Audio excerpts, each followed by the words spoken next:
Afila One, a whole new electric car from Sony Honda Mobility. Intelligent presence accompanies every mile. Let your Afila One drive or take the wheel yourself. Immerse yourself in cinematic visuals and 360 spatial sound. When you move with Afila One, the journey is a wonderful destination. Afila One, Wonderbound. There are so many ways to save on summer grilling favorites at Whole Foods Market. Invited to a potluck? Bring 365 by Whole Foods Market wild-caught salmon burgers. They go from frozen to perfectly grilled in minutes. Find classic sides for less with 365 brand organic frozen corn on the cob and kettle-cooked chips. And as always, look for hundreds of yellow sale and low price signs on aisle after aisle. Save at Whole Foods Market in-store and online. Does it ever feel like you're a marketing professional just speaking into the void? Well, with LinkedIn ads, you can know you're reaching the right decision makers. You can even target buyers by job title, industry, company, seniority, skills. Wait, did I say job title yet? Get started today and see how you can avoid the void and reach the right buyers with LinkedIn ads. We'll even give you a $100 credit on your next campaign. Get started at linkedin.com/results. Terms and conditions apply. Hi, everybody. It's Mike. Just wanted to remind you that what you're about to hear is the second part of my conversation with Adele Chalifoux about Whispers of the North from the Salute album.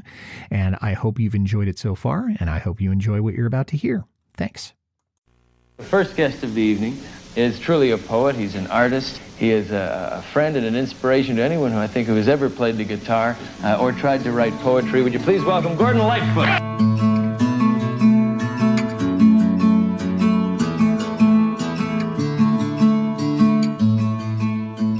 Yeah, and that's where we're going to be taking this next, to look a little bit at the indigenous character of the song.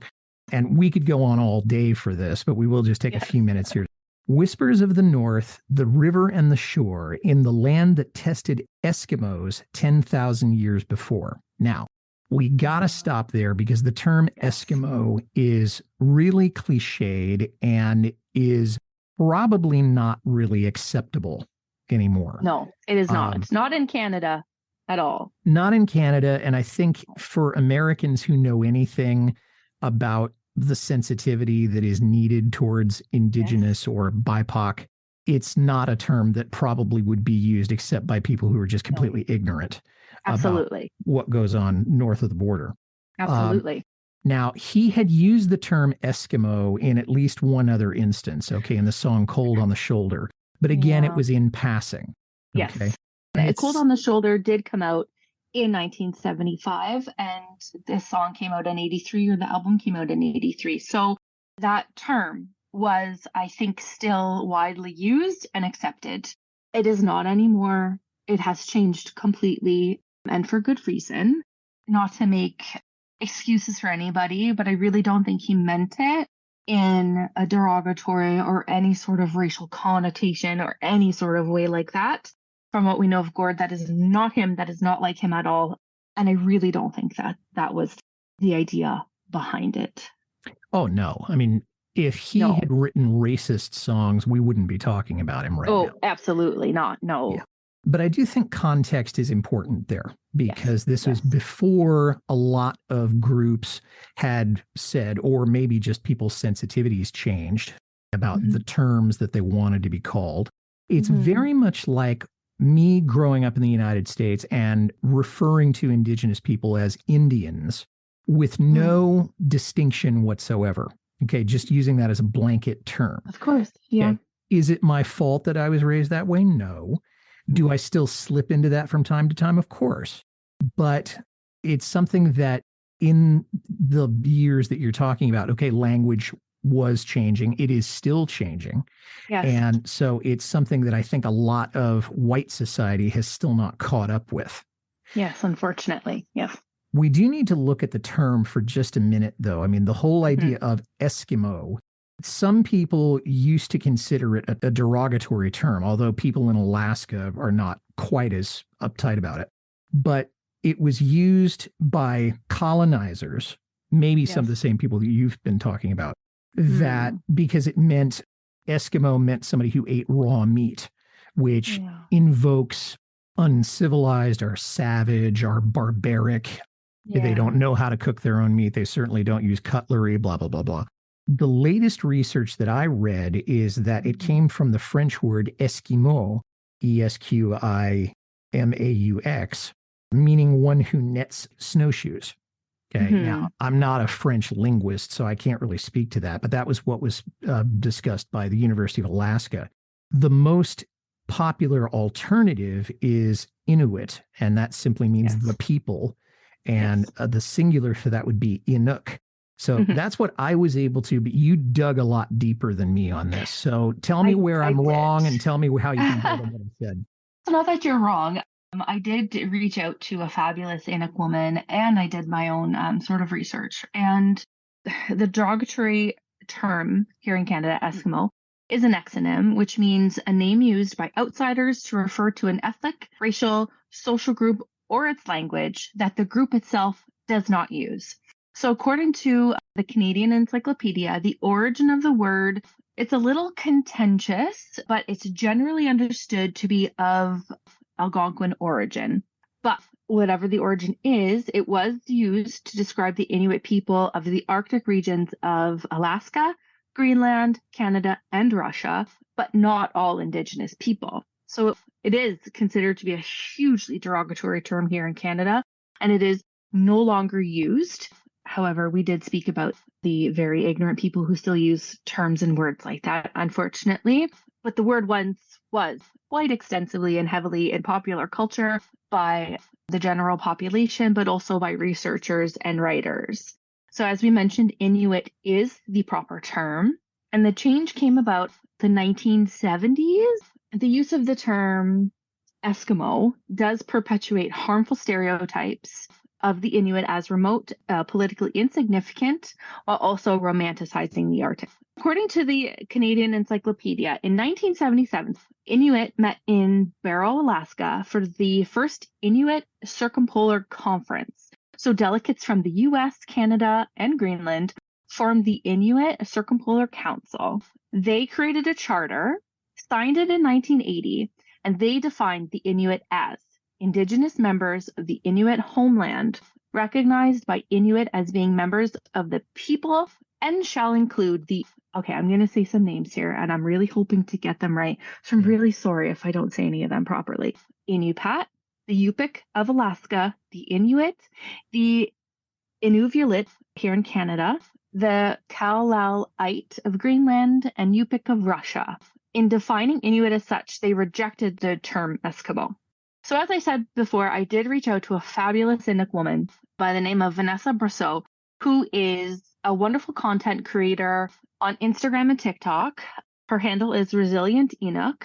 Highly recommend. Her videos are incredible. Lots of teaching, lots of great everything. So she's not only an Inuk woman, but she is an advocate. She's a motivational speaker. She's a survivor, artist, business owner, and truth speaker. And she was really gracious enough to help me and share with me some knowledge so I can, share from her. For her personally, she did explain that the pejorative term is wholly and completely offensive and degrading. For her personally, it is on the same level as other derogatory terms, which we obviously will not go into. And the term, unfortunately for her, has been used against her entire life. So she also did state that the use really stopped around the 90s, being so much in circulation. So times have changed, thankfully. Indeed. And Vanessa, if you're hearing this after it comes out, please know we did our best and we wanted to set the record straight on that. And please forgive us if we got any pronunciations or any technical information incorrect, but we really did try. Whispers of my heart in the tracks of animals, I will leave my footprints to lie beneath the snow. And I love this line because you can't see footprints if they're below the snow. But maybe that's the point. He doesn't want to leave a mark or a scar on the landscape. He wants to come and go.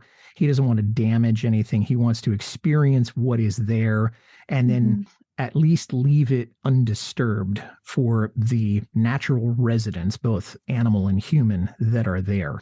Any thoughts on that line? I think that's probably my favorite line in the whole song because it's so Lightfoot-esque and it's just so mysterious and so kind of magical and mystical all at once. And I think for him, having known that he was there is good enough for him. He doesn't want necessarily anyone else to know that he was there.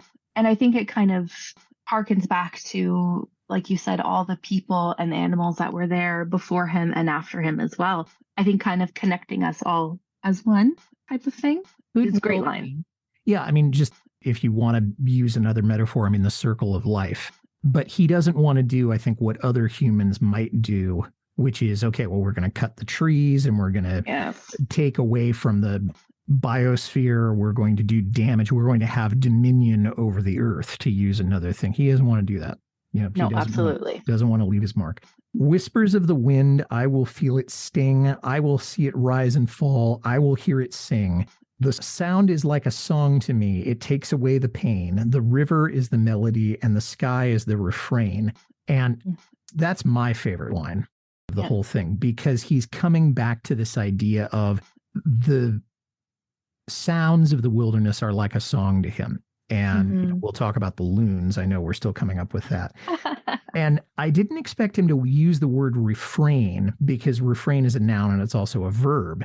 And of course, it's a musical term. But I didn't expect him to use it. And he used it so perfectly in that. And it snuck up on me. That rhyme snuck up on me in a way that the best of the Dylan songs do, where you didn't know he was going to use that. And then boom, gotcha. You're bamboozled. Yeah, you could call it that. Okay. So any thoughts on that? Because that's pretty much the end of the song at that point. Yes. I think it's a very beautiful part of the song. It's so graphic. Like, you can feel the words, you can hear them, you can feel them. And I love when he says, he can feel, I will feel it sting. What is he feeling the sting? Is he feeling the sting of the cool wind? Is he feeling the cool water on his perhaps quite sunburnt face? Is it, the rise and fall of the water, hearing the water and the wind's song? Because as you're paddling and in the bush, it almost does become like a song, and the waves at night become like a song. And there's a reason why people listen to that sort of thing to put them to sleep at night, right? It is a song. I really feel like for Gordon, the nature does take away his pain, whether that be of his split from his lovers or his children, or even maybe the past pain of all of the years of alcohol abuse and what that did to his life, to his health, to his relationships, kind of all encompassing. I really feel like the nature and the river and water is really what soothes him. Like, that is the balm to our Lightfoot soul. I really feel like that's what he's trying to say there, and not so many words. We'll be right back to our conversation with Adele Chalifoux about Whispers of the North. But first, a word from a podcast partner or two.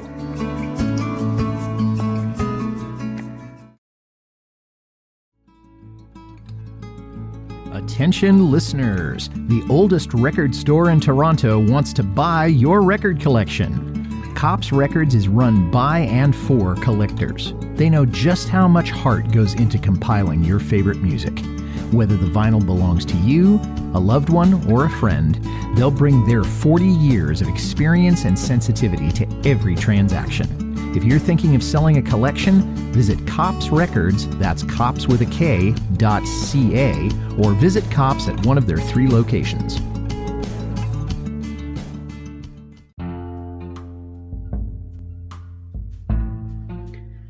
Hey, do you like classic albums? Technically, like the 20th century albums, such as like Beatles, Led Zeppelin, Rolling Stones. I've only had Beatle episodes so far, however, I'll be doing more. But welcome to my show, or rather, hey, welcome to check out my show. All those years ago, a classic album podcast with the dipping sauce. As you can see, the George Harrison reference. I review classic albums. Not of those, the likes of Beethoven, the likes of the Beatles and Rolling Stones, and like I mentioned earlier, or what have you. So yeah, check it out. It's every Monday. And I do albums, conspiracies, songs, all that jazz. So just check it out. All those years ago, a classic album podcast, wherever you get your podcasts.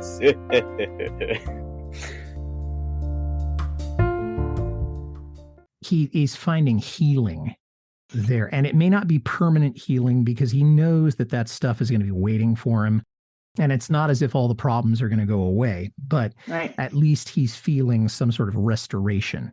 Absolutely. He's getting a little bit of a reprise, or not a reprise, but he's feeling a little reprieve. Exactly. Yes. Okay. He's feeling a little reprieve.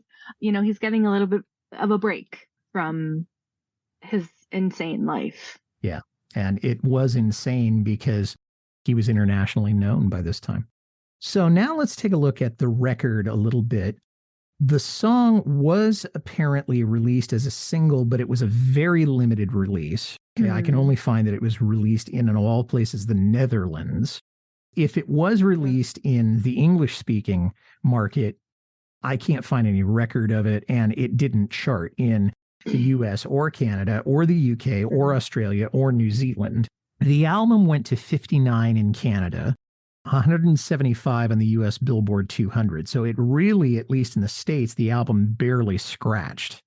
And it's got great songs on it, but yes, the book did imply, Jennings' book kind of implied that the album wasn't cohesive enough. Yeah. It was also him trying to be adult contemporary, kind of jumping genres from somebody who was basically folk. I don't like thinking of Gordon as a country singer, but he still wishes that he had renamed it to be Whispers of the North. But I don't know how much that would have helped, because the album as a whole is not about Whispers of the North. Just this song is. A little bit of a difference there. So any other thoughts?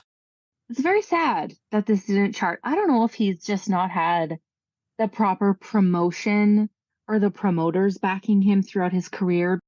I just scratch my head sometimes when I think about this stuff.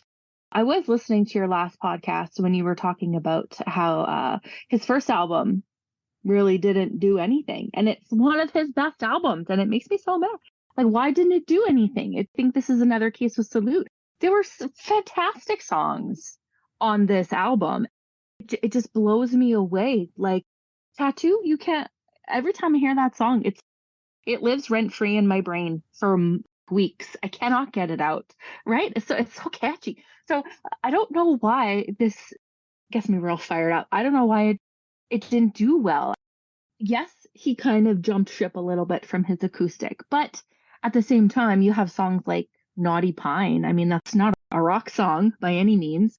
And you have, Whispers and even Tattoo. Like, they're not that far off from being his kind of usual vibes. But, the same thing happened with Dylan when he changed up his style too. People were real mad. So I don't know why. I really do feel like it was just maybe a problem of promotion. I don't necessarily agree with Jennings that it wasn't cohesive enough. I think it's a great album. All of the songs are pretty awesome. So it's sad. It was his 16th album. That's no small feat either. So I don't know. He was certainly still producing. I think one thing that may be telling about his own dissatisfaction with it is that he doesn't play the songs from this album in concert very much. That's too bad. It is, but you could make the case, I don't make this case, but somebody else might make the case that this is not a characteristic Lightfoot album. But I also agree with the idea that it was probably not particularly well promoted. That was the problem he had with United Artists. Mm-hmm. Now, Reprise may have, and there's probably information on this someplace, that maybe Reprise just kind of threw it out there and didn't work it. It's really too bad. And you can't expect, I think it's really flat for us to expect the exact same thing from our favorite artists all the time, right? Humans are constantly growing. We're always changing. We're going through different things in our life. You can't expect the same thing from someone all the time. I don't think that's very realistic. And Gord has had a life. Like, he has lived through some pretty crazy things. So just expect the same kind of thing. I think then he would have been thrown into a certain box, right? And then just said, well, Gordon Lightfoot's back out with another just acoustic album, same old, same old. So poor guy can't really win, right? Yeah. And I think if he had done that kind of Wurlitzer effect that you're talking about, where you turn the key and out comes the same stuff every time. Yeah. That's not the way music is supposed to work. No, and of course it's not. Certainly not the way that Lightfoot or Dylan or Neil Young or any other of the great individual singer-songwriters is supposed to work. It's not the way Joni Mitchell worked. And other people. It's not the way life works. No, right? It's not the way life works. Yeah. We could go on and on. The musical aspect of the song, I'm going to go first on this one. The sound of the guitar was done in such a way that it sounded like a nylon string guitar or a classical guitar. It did not sound like a steel string guitar. It did not sound like a lot of his other acoustic songs. Now, that may have been because it was synthesized or processed a certain way, but I really liked it. I don't know what instrument he was actually playing, and the liner notes aren't terribly specific on it. Any thoughts? Is there a particular aspect of the song musically that you really dug or that really spoke to you? I love the whole thing, honestly, from the start to the finish. I really love the kind of faint echo of Gord's voice in it. I love the way that they did that. They produced that because it kind of mimics the loon. It does sound like if you're yelling over a lake you get the echo of the voice and the reverb. I really like that. That's how they did that. I really love the harmonies. Those were just so smooth. I loved the backing vocals, and I really did like the synthesizer, which I can't believe I'm saying that, but I really liked it. It just fit so perfectly. And I think it goes to like his band is just, they work so well together. They just flow like water. I like how the music is just really uncomplicated. They don't try to do anything fancy. They're just letting the lyric do the job. And it has that really whimsical sound to it. I love it. We'll be right back to our conversation with Adele Chalifoux about Whispers of the North. But first, a word from a podcast partner or two.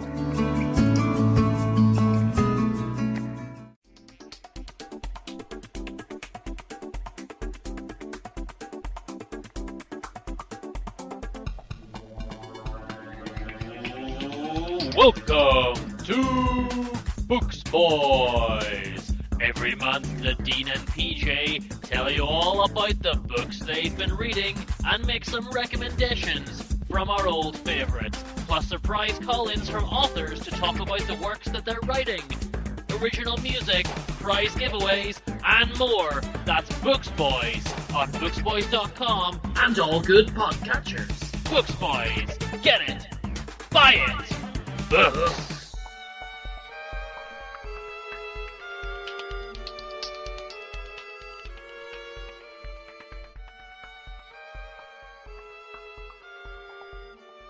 Hey, I just wanted to take a second to tell you about my latest podcast discovery. Firebreathing Kittens is an actual play one-shot podcast that plays various tabletop role-playing games with a season-long plot. Because there's a beginning and an end to each week's story, you can start at any episode. Yeah, you won't miss a thing. Every week has a different combination of 4 from the same rotating cast of people. Join Firebreathing Kittens as they solve detective mysteries, attempt comedic banter, and enjoy friendship. That's Firebreathing Kittens podcast. Check it out. And then the part that you and I kind of disagreed on, or apparently disagreed on, was the loons at the very beginning of the song. We both thought they were great. I thought it really set the tone. You did too. For me, I thought to myself, he had the loons going for 13 seconds on the recording. I don't remember exactly how long the song is, but to me, 13 seconds was too long. He could have set the scene with half of that. But then that's me coming from a perspective of someone who's never been around loons and doesn't have the appreciation for their impact on the natural environment that you would have, Adele. Yes. So first of all, how dare you, Mike? I'm just going to say that. I'm just kidding. Slap on the wrist there. Like we said before, loons are just If Canada had a sound, it would be loons. And I might be a little biased because they do mean so much to me. I will give you that. And like I did say jokingly, I would have taken 57 seconds of loons at the beginning and the end, whatever. It's just such a perfect fit for the song. I feel like it really enhances the song, and there's something so spooky and haunting about a loon call, especially at night when you're lying in your bed or in your tent in the sleeping bag and you hear the spooky loons on the lake. It's just something so ethereal about it and whimsical, and I think it adds so much to the song. I think it's perfect. I think I would have gone for more, but we can agree to disagree, Mike. It's okay. We won't fight about it. So I just looked it up. The song is 3 minutes and 20 seconds. You and I just disagree on a matter of, yes, we do. Timing. That's all, not on the appropriateness of the loons. So that's Agreed. fine. There were only 4 musicians that played on this that I could find. Mm-hmm. Gordon, Hadley Hawkins-Smith, who did the high string bass, Barry Keane, who was doing drums and percussion, and Dean Parks did the synthesizer. So it's Gordon and Barry and then 2 studio guys. And it was very, very different. You don't have Rick Haynes. You don't have Terry Clements. You don't have Pee Wee. You don't have other people that have played with him. And that's not to say that it was bad. It was just a different sound. Yes. From what people were used to at that particular time. And I think he did his own harmonies on that. There was a harmony singer who was listed on the album credits, but I don't think she sang on this particular song. He's only played this song 6 times in concert. The first one was the same year that Salute came out, and that was in Ottawa at Southam Hall, which is the National Arts Center. And then he played it in 2002 in Kalamazoo, Michigan at the Kalamazoo State Theater in April of 2002. And that's it. He has not played it since then. And my sense is that it's because to reproduce the feel of it would have been too expensive. And because you'd have to lug a synthesizer on there. I mean, not that Michael Heffernan can't play a keyboard that can synthesize things, but I think it was that. So I haven't looked at the other songs on this album to see how often he's played them. That would be fun to do. But it comes back to this idea that for whatever reason, he wasn't real satisfied with them, so he just didn't play them in concert anymore. I guess so. I mean, that's his right. They're his songs, but I think it's too bad. It's really too bad. Again, like, it's a great album. It's a great album. And I mean, I would love to hear this in concert. I would love to hear a Romance in concert. So it might be just because, as we said on Approaching Lavender, go listen to it, that it was too hard to replicate live. It was just too hard of a song. So who knows? I guess maybe he just can't get the loons in the... Yeah. Hadn't thought of that. And we did say if it doesn't make the song, it certainly characterizes the song. Right? So, no loons, no songs. There were only 4 official covers that I could find. Jean-Guy Barcan, who did this in French, I guess. J.P. Cormier, Internet Tribute 2, and then Tony Rice. And so I asked if you'd heard any of them, and I think you said that you hadn't. But I did listen. I did go and find them. I really wanted to hear the French version because we're in the land of the French here. And oui, for sure. And unfortunately, I could not find that, but I did find some of Jean-Guy's other stuff, and it was kind of fun. I enjoyed it. I laughed a little bit, not to say that he's not talented or anything, but I actually even played it for my fiance because he knows all the French artists and all the things, and he actually has never heard of them, so which I was a little surprised. But he did other covers like Love of Maple Syrup and basically the same thing, just in French. So I couldn't find that one. The J.P. Cormier one, I wasn't a fan of any of them. I'm not going to lie. The J.P. Cormier one was very country. Okay. Wish you could see my face. It's not a fan. It also was very John Denver-esque, which is great. I love John Denver, but I was just too fast, and it just kind of felt like it took away from the vibes of the song. Yeah. I couldn't find the Internet Tribute one, unfortunately. And the Tony Rice was another no from me. How did you feel? Did you like them? I felt the same way about JP's. Tony Rice, I have not heard. The ones that I thought of would have been either Paul Simon or Art Garfunkel. just because I think their voices are good for this. I don't think John Denver would have done it. And I think John Denver is a little bit too sunshiny, which is not that I don't love the man. I do and love his music. But Gord tends to be a little bit darker color, I think, in a lot of his songs. And I appreciate that. That's a great way to put it. Yeah. Yeah. Shania Twain is another one that I thought of. And I know that was a little bit of a leap because she's not known for doing things that are this introspective, but might have. Stan Rogers or Jon Stewart, God rest both their souls. I would have loved to have heard either of them do this. John wasn't known for singing other people's songs. I don't know if Stan was, but in any case, I think either of them would have done pretty well on that. So Adele, as we're sort of wrapping up here, are there any other thoughts that you have on this song? We've talked a lot. I think we've probably squeezed more out of the literary analysis on this than any two other people ever have. Anything else you wanted to say about the song before we wrap up? I just think it should be, I would say Canada's anthem, but that's not what I meant. I think it's quintessential Gord. It's quintessential Canadian. I think it's really underrated. I think a lot of Gord stuff is, you talk to someone, you're like, oh, Gord and Lightfoot, and they're like, oh yeah, Sundown. And it's like, yes, but look at everything else he's done. It's just kind of like one of those things, and it's very underrated, and that's really too bad. It's beautiful, it's mystical, it's magical, it evokes such strong feelings for me, and I really hope that it does that for other people as well. Even it's cool that you connect with it, and we're in completely different parts of the world, it feels like. So I really hope that other people feel it as well, and hey, want to come to Canada? It's a beautiful place, Mike. Come on. I'm working on it. The analogy that you used, is that, Gordon Lightfoot, they immediately think of Sundown. And the other analogy, or a literary analogy, is that you mentioned the Oz books. People say, Judy Garland. And then they stop thinking about it. And they couldn't be more wrong. Yes, I agree. Or they think, the Lord of the Rings, Sean Astin. No, that's more to it than that. Read the books, etc. Adele Chalifoux, it's always so much fun to talk with you about Gordon's songs, and it's great to see you.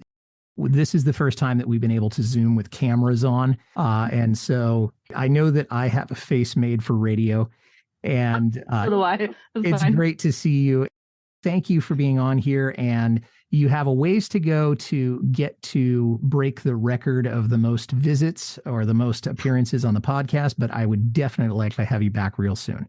Amazing. Let's try. There's a lot of material out there. Thanks again for having me. I always love doing it. It's always so much fun, and it gives me a break from my feral toddler. So I appreciate that, Mike. Thank you. My pleasure. And thanks for listening, everybody. If you like this well enough to listen to the whole thing, tell somebody about it. Carefree Highway Revisited is on Apple, Spotify, Acast, or wherever you get your listening matter. Our website is www.lightfootpodcast.com. I'd like to make a special request for you to visit my Patreon page. I love this show so much, and I want to keep it going, and you're in a position to help. Please head over to www.patreon.com/Carefree Highway Revisited. $1 or $2 a month is all I ask.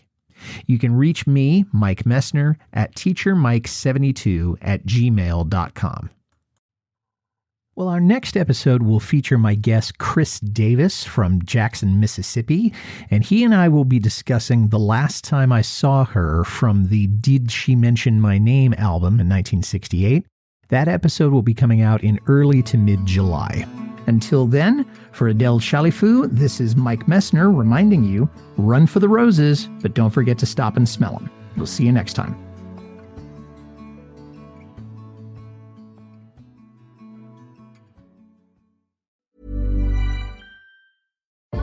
Afila One, a whole new electric car from Sony Honda Mobility. Intelligent presence accompanies every mile. Let your Afila One drive, or take the wheel yourself. Immerse yourself in cinematic visuals and 360 spatial sound. When you move with Afila One, the journey is a wonderful destination. Afila One, Wonderbound. Avoiding your unfinished home projects in your Bay Area home because you're not sure where to start? Thumbtack knows home so you don't have to. Don't know the difference between matte paint finish and satin? Or what that clunking sound from your dryer is? With Thumbtack, you don't have to be a home pro. You just have to hire one. You can hire top-rated pros, see price estimates, and read reviews all on the app. Download today. That sound? It's Lucky cutting prices on over 4,000 items across our stores. Same quality, much lower prices on what matters most to your family every single day at Lucky. This week, 1-pound packages of fresh strawberries are 2 for just $3 with digital coupon, limit 2. And fresh farm-raised Atlantic salmon whole fillets are only $8.99 a pound. Join the celebration at Lucky, your neighborhood store that's fighting inflation for you every day.